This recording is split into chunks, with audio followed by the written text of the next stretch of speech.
comments, and I have a lot to say, so I'm going to try to get through it very, very quickly in the acknowledgement of time. Now, number one, I was reading just yesterday that corporate CEO pay is actually up 939%, if I'm not mistaken. It's over 900% since 1979. The average worker pay is up only 11.2%.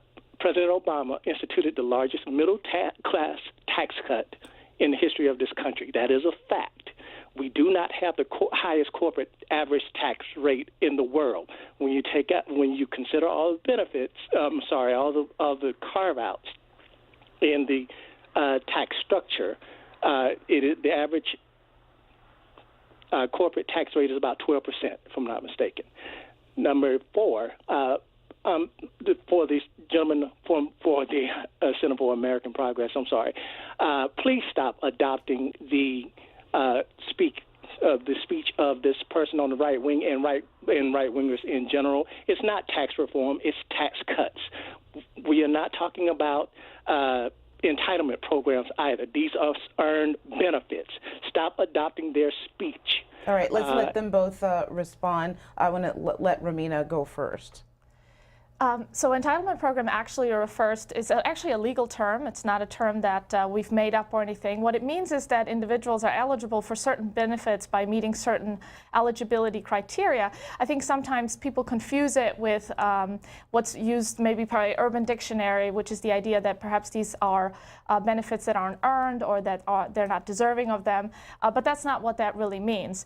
Medicare, Social Security, other welfare programs, and food stamps, all of these are entitlement programs. We even have entitlement programs for agriculture, for transportation, for certain state grants.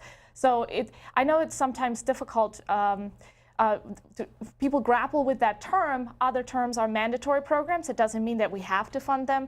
So I actually like to refer to them as autopilot programs because they get the first call on federal resources. They're not capped in any way. It doesn't matter what our deficit is, what our tax revenues are. These programs get funded unless Congress makes changes in law, which I think are extremely necessary, especially with $20 trillion in debt. So in a strict legal sense, that's right. There are terms like entitlement or mandatory that mean certain things in a narrow budget sense. But I think the caller makes a good point.